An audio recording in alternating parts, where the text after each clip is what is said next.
Taste the Daily.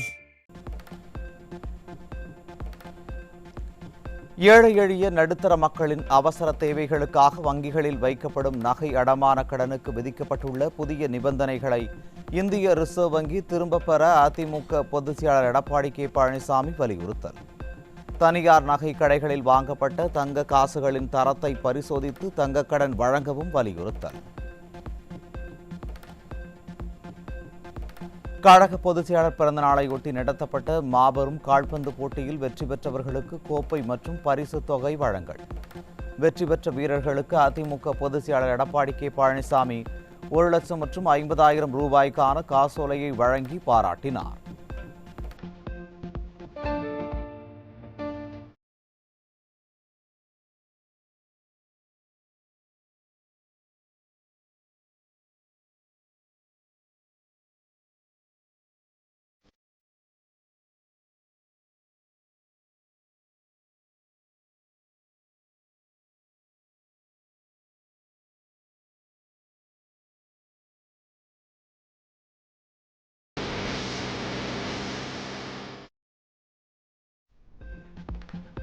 அதிமுகவினரின் கூட்டத்திற்கு சென்று என்ன செய்கிறார்கள், என்ன சொல்கிறார்கள் என்பதை பார்ப்பதுதான் காவல்துறையின் வேலையாக இருக்கிறது. கஞ்சா போதைப் பொருட்கள் விற்பவர்களை பிடிக்க முயற்சி கூட செய்வது இல்லை என்று கோவை மாவட்டம் ஆலந்துறையில் முன்னாள் அமைச்சர் SP வேலுமணி குற்றச்சாட்டு.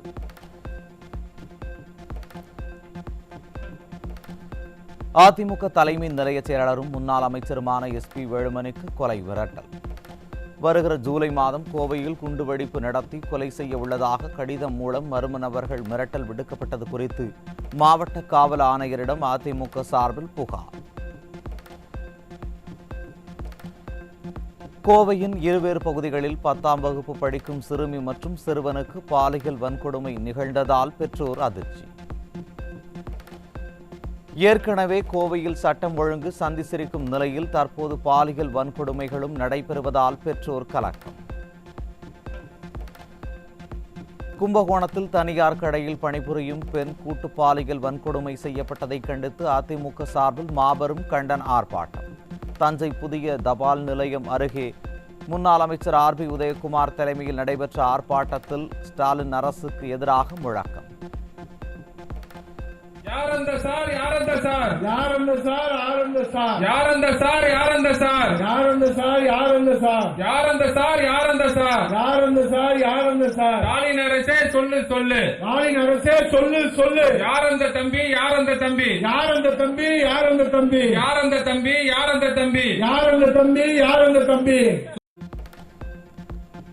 திமுக அமைச்சர் மாசு மேயராக இருந்தபோது கிண்டியில் அரசுக்கு சொந்தமான சிட்கோ நிலத்தை போலி ஆவணம் மூலம் அபகரித்ததாக தொடரப்பட்ட வழக்கு.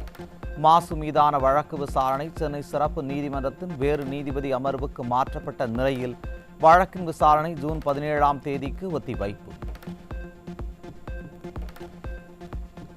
தூய்மை பணியாளர்களை தொழில் முனைவோர் ஆக்குகிறோம் என்கிற பெயரில் செல்வ பெருந்தகையின் உறவினர்கள் பணம் சம்பாதிக்க உதவிய ஸ்டாலின் மாடலின் ஊழல் திட்டம் தவிடுபடியானது.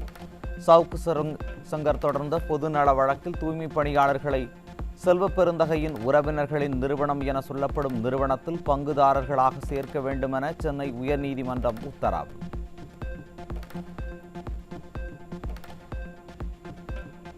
தூய்மை பணியாளர்களை தொழில் முனைவோர் ஆக்குகிறோம் என உருவாக்கிய திட்டத்தில் முதல்வரை யாரோ தவறாக வழிநடத்தியுள்ளதாக ஸ்டாலின் அரசுக்கு குட்டு வைத்த உயர்நீதிமன்றம். தூய்மை பணியாளர்களை ஜென் கிரீன் நிறுவனத்தில் பங்குதாரர்களாக்குகிறோம் என வாக்குறுதி கொடுக்க வேண்டும் எனவும் மேலும் அதற்காக வழிகாட்டுதல்களை நீதிமன்றம் வழங்கும் எனவும் கூறி இறுதி தீர்ப்பை ஒத்திவைத்து உத்தரவு. விழுப்புரம் மாவட்டம் விக்கிரவாண்டி அருகே இளைஞர்களின் வாழ்வை சீரழிக்க கொண்டு வரப்பட்ட 180 கிலோ குட்கா போதைப் பொருட்கள் சிக்கியது.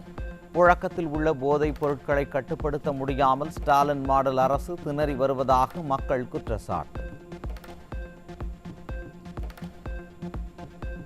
கர்நாடகாவில் இருந்து காரில் விழுப்புரத்திற்கு கடத்தி வந்து இளைஞர்கள் வாழ்வை சீரழிக்க பதுக்கி வைத்திருந்த 180 கிலோ பான் மசாலா பொருட்கள் சிக்கியது. விடியா ஸ்டாலின் ஆட்சியில் ஏவல் துறை கும்பகர்ண தூக்கத்தில் உள்ளதால் மாநிலம் முழுவதும் போதைப் பொருட்கள் தங்குதடையின்றி கிடைப்பதாக மக்கள் குற்றச்சாட்டு.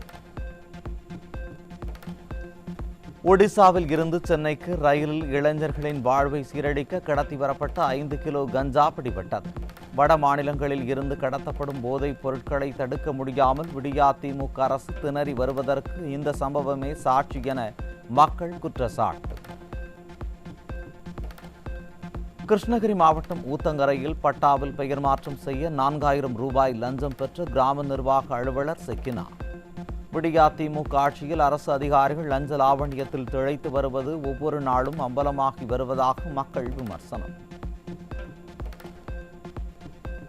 வெளிநாட்டில் வேலை வாங்கி தருவதாக கூறி தமிழகம் முழுவதும் சுமார் 100 கோடி ரூபாய்க்கு மேல் மோசடி செய்த 2 சிக்கினர். விடியா ஸ்டாலின் அரசின் காவல்துறை செயல் இழந்து போயுள்ளதால் மோசடி பேர்வழிகள் சர்வ சுதந்திரமாக மக்களை ஏமாற்றி வரும் அவலம். சென்னை பெரும்பாக்கம், கண்ணகி நகர், செம்மஞ்சேரி உள்ளிட்ட பகுதிகளில் சட்டம் ஒழுங்கு குற்றங்கள், போதைப்பொருள் விற்பனையை தடுக்க வேண்டிய தமிழ்நாடு காவல்துறையை திராவிட மாடலின் சமூக ஊடக பிரிவாக மாற்றிய ஸ்டாலின் அரசு. எந்த காலேஜில் அப்ளிகேஷன் போட்டிருக்கீங்களோ அதை போலீஸாரில் உங்களுக்கு சீட்டு கன்ஃபர்மேஷன் பண்ணுறதுக்கு போலீஸால் ஏற்பட்ட உதவிகளை கண்டிப்பாக பண்ணி ஒரு சீட்டை கன்ஃபர்மேஷன் பண்ணி கொடுக்குறது எல்லாமே அந்த போலீஸ் ஆஃபீஸர் தான் முடிவு பண்ணியிருக்காங்க. இதுக்கு நாளைக்கு ஒரு கேம்பெயின் நடக்கும். நாளைக்கு 4 o'clock நடக்குது. நீங்கள் உங்கள் டீட்டெயில் கொடுத்துட்டீங்க அப்படின்னா நாளைக்கு ஃபர்தராக 4 மணிக்கு அந்த கேம்ப் அட்டெண்ட் பண்ணிங்க அப்படின்னா உங்களுக்கான அந்த சீட்டை காலேஜ் மேனேஜ்மெண்ட்டில் சொல்லி சீட்டை கன்ஃபர்மேஷன் பண்ணுறதுக்கு காவல்துறை சார்பில் முடிவு எடுக்கலாம்னு எல்லாமே யோசிச்சு ஒரு ஆலோசனை கேம்பெயின் தான் நாளைக்கு நடக்குது. 12ஆம் வகுப்பு படித்த மாணவர்களின் விவரங்களை வீடு வீடாக சென்று காவல்துறை கேட்டறியும் நிலையில் குற்றங்கள் ஏதேனும் நிகழ்ந்தால் அதனை யார் விசாரிப்பார்கள் என்று மக்கள் கேள்வி. சென்னை, நீலகிரி மற்றும் டெல்லியில் உள்ள தமிழ்நாடு இல்லம் ஆகியவற்றில் கடந்த 3 ஆண்டுகளில் மட்டும் 113 கோடியே 13 லட்சம் ரூபாய் செலவாகியுள்ளதாக அதிர்ச்சி தகவல். டெல்லியில் உள்ள தமிழ்நாடு இல்லத்தில் குடிநீருக்கு மட்டும் 3 ஆண்டுகளில் 2 கோடி ரூபாய் செலவிடப்பட்டுள்ளதாக தகவல் அறியும் உரிமை சட்டத்தில் அம்பலம்.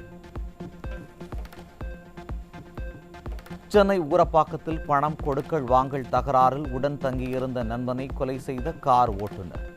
கொலைகாரன் சென்னை திருவள்ளிக்கேணியில் உள்ள காவல் நிலையத்தில் சரணடைய சென்றபோது இது எங்க லிமிட் இல்லை சார் என்று போலீசார் அலட்சியமாக கூறியதால் பொதுமக்கள் அதிர்ச்சி.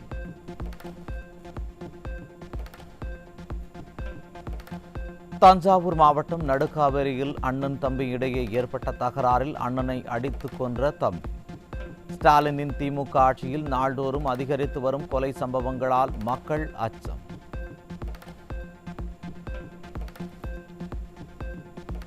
வேலூர் மாவட்டம் சின்ன அல்லாபுரம் பகுதியில் கணவரை பிரிந்து வாழ்ந்து வந்த பெண்ணை அடித்து கொலை செய்துவிட்டு ஆண் நண்பர் தற்கொலை. ஸ்டாலினின் திமுக ஆட்சியில் கொலை சம்பவம் சர்வசாதாரணமாக நடைபெறுவதாக மக்கள் வேதனை.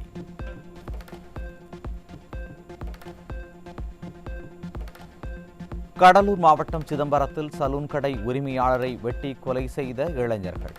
ஸ்டாலினின் திமுக ஆட்சியில் நாள்தோறும் அதிகரித்து வரும் கொலை சம்பவங்களால் கேள்விக்குறியாகும் சட்டம் ஒழுங்கு.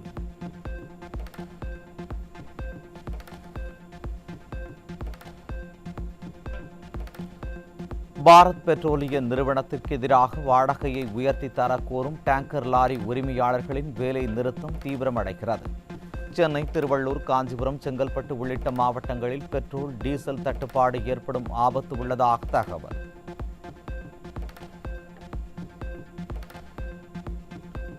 சேலம் ரயில்வே ஜங்ஷனில் மேற்கூரையின் உள்பக்கம் புதிதாக அமைக்கப்பட்ட பொய்க்கூரை சரிந்து விழுந்ததில் 6 பேர் லேசான காயம். ரயில்வே நிர்வாகம் விரைவாக செயல்பட்டு இடிபாடுகளை அப்புறப்படுத்தியதால் பயணிகள் நிம்மதி.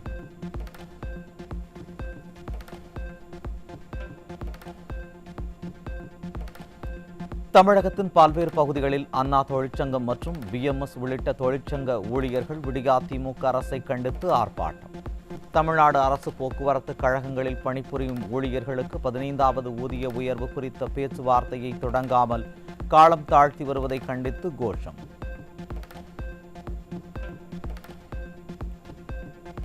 சேலம் மாவட்டம் வாழப்பாடி அருகே அதிமுக பிரமுகரை தாக்கிய திமுக ஒன்றிய துணை செயலாளர் குடும்பத்தினர் மீது புகார் கொடுத்தும் நடவடிக்கை எடுக்காத காவல்துறை.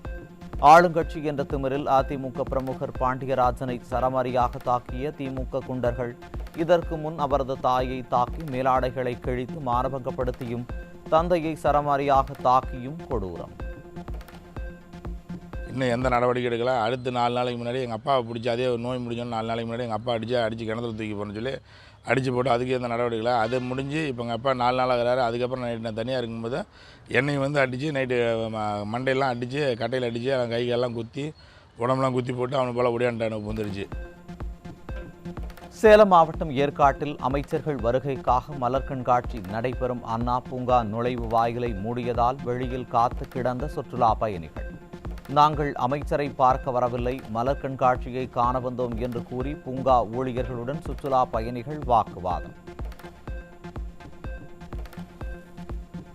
மறுபடியும் வர முடியாது, மறுபடியும் வர முடியாது. நாங்கள் அமைச்சரை பார்க்க வரோம், டூரிஸ்ட் தரோம். நாங்கள் அமைச்சரை பார்க்க வரோம், டூரிஸ்ட் தரோம்.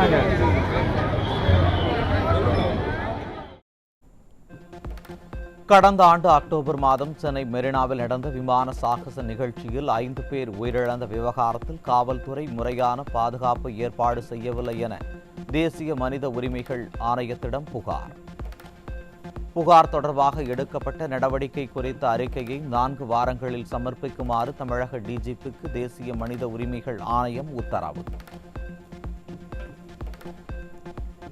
தென்காசி மாவட்டம் கடையநல்லூர் அருகே உள்ள வீரசிகாமணியில் நாள் முழுவதும் முன்னறிவிப்பு இன்றி மின்சாரம் துண்டிக்கப்பட்டதால் மக்கள் அவதி.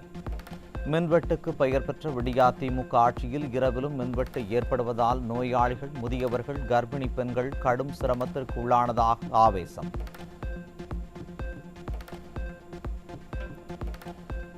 பொதுமக்களை அச்சுறுத்தும் வகையில் விதிகளை மீறி செயல்படும் ஷேர் ஆட்டோக்களை தமிழக அரசு கண்டுகொள்ளவில்லை. அனுமதிக்கப்பட்டதை விட அதிக பயணிகளை ஏற்றினால் ஷேர் ஆட்டோ உரிமத்தை ரத்து செய்ய வேண்டும் என உயர்நீதிமன்ற மதுரை கிளை உத்தரவு. நீதிமன்ற அவமதிப்பு வழக்கில் சென்னை பெருநகர வளர்ச்சி குழும அப்போதைய உறுப்பினர் செயலர் அன்சுல் மிஸ்ராவுக்கு 1 மாத சிறை. குறித்த காலத்தில் உத்தரவை அமல்படுத்தாதது நீதிமன்ற அவமதிப்பாகும் என சென்னை உயர்நீதிமன்றம் காட்டம். திருவண்ணாமலை மாவட்டம் செங்கம் அரசு மருத்துவமனைக்கு செல்லும் நுழைவு வாயில் முழுவதும் இருள் சூழ்ந்து காணப்படும் அவலம். அரசு மருத்துவமனைக்கு செல்லவே அச்சப்படும் நிலையை ஸ்டாலின் மாடல் அரசு உருவாக்கிவிட்டதாக நோயாளிகள் மற்றும் உறவினர்கள் குற்றச்சாட்டு.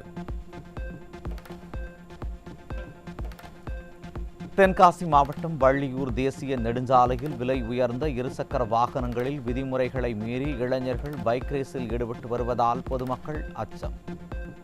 விடியா ஸ்டாலின் அரசின் ஏவல் துறை கும்பகர்ண தூக்கத்தில் உள்ளதால் பொது அமைதிக்கு அச்சுறுத்தல் ஏற்படுத்தும் சட்டவிரோத செயல்கள் அதிகரித்து விட்டதாக குற்றச்சாட்டு. உடம்பு வேணா மாறி இருக்கலாம், ஆனா மண்டையில ஒண்ணு அதே வரி ஓடிங்க தான் இருக்குது. போய் சொல்லுனா நான் யாருன்னு எல்லாருக்கும் நிரூபிக்க நேரம் இது.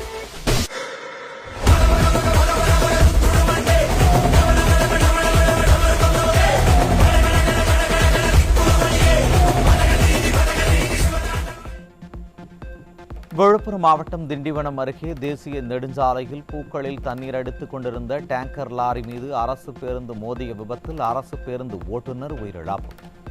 நெடுஞ்சாலைத்துறை அதிகாரிகள் அலட்சியத்துடன் செயல்படுவதுடன் மக்களின் உயிரோடு விளையாடுவதாக குற்றச்சாட்டு.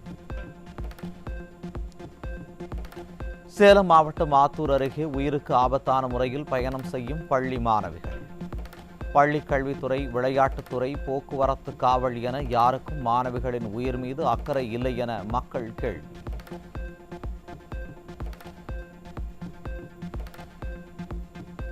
திண்டுக்கல் மாவட்டம் பழனி அருகே பேருந்தை ஓட்டிச் சென்றபோது நெஞ்சுவலி ஏற்பட்டு ஓட்டுநர் உயிரிழப்பு. நடத்துனர் சாமர்த்தியமாக செயல்பட்டு பேருந்தை நிறுத்தியதால் பெரும் அசம்பாவிதம் தவிர்ப்பு.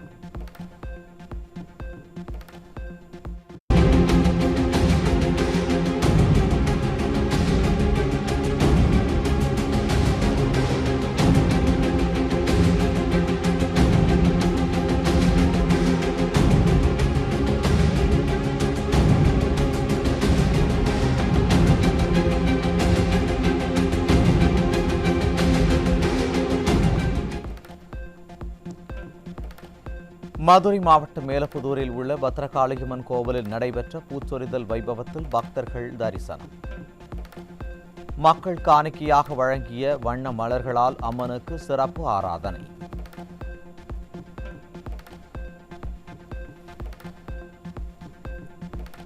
சென்னை தாம்பரம் அருகே கேம்ப் ரோட்டில் உள்ள ஸ்ரீதேவி கருமாரியம்மன் கோவிலில் களை கட்டிய குடமுழுக்கு விழா. பக்தர்கள் ஆயிரக்கணக்கானோர் பங்கேற்று பக்தி முழக்கம் எழுப்பி சாமி தரிசனம்.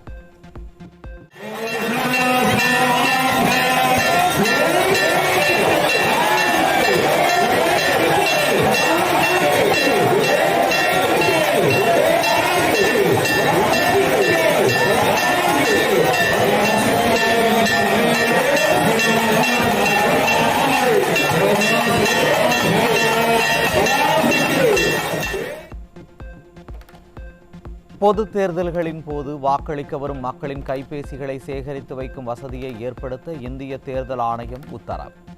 முதியவர்கள் மாற்றுத்திறனாளிகளின் வசதியை கருத்தில் கொண்டு மாநில தேர்தல் ஆணையர்களுக்கு பரிந்துரை.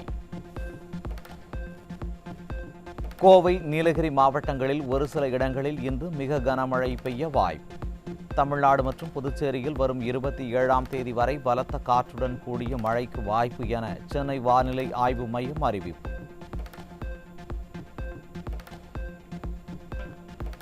ஜெர்மனியில் ரயில் நிலையத்தில் கத்தியால் பெண் ஒருவர் தாக்கியதில் 17 பேர் காயம். ஹம்பர்க் ரயில் நிலையத்தில் காத்திருந்த பயணிகள் மீது திடீரென தாக்குதல் நடத்திய 39 வயது ஜெர்மன் பெண் கைது. உலகின் முதல் ரோபோ குத்துச்சண்டை போட்டியை காண சீனாவில் குவியும் ரசிகர்கள். ஹாங்சோ நகரில் மே 25 நடைபெறும் போட்டியில் வெற்றி பெறும் ரோபோவுக்கு அயன் ஃபர்ஸ்ட் கிங் என்ற பட்டம் வழங்கப்பட உள்ளதாக தகவல்.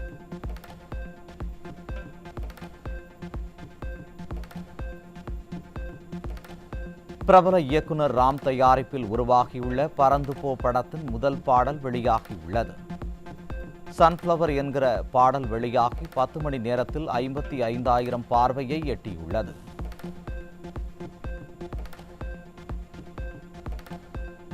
குபேரா திரைப்படத்தின் டீசர் மே 25 வெளியாகும் என தயாரிப்பு நிறுவனம் அறிவிப்பு. தமிழ் உட்பட 3 மொழிகளில் தயாரிக்கப்பட்டுள்ள படத்தில் நடிகர் தனுஷ், ராஷ்மிகா மந்தனா உள்ளிட்டோர் நடித்துள்ளனர்.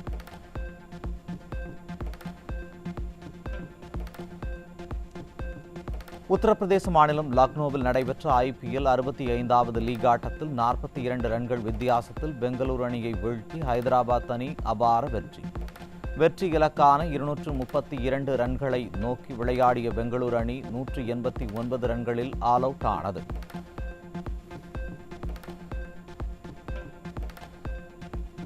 IPL லீக் 66வது போட்டியில் பஞ்சாப் மற்றும் டெல்லி அணிகள் இன்று பல பரீட்சை. ராஜஸ்தான் மாநிலம் ஜெய்ப்பூரில் இரவு 7:30 மணியளவில் நடைபெறுகிறது.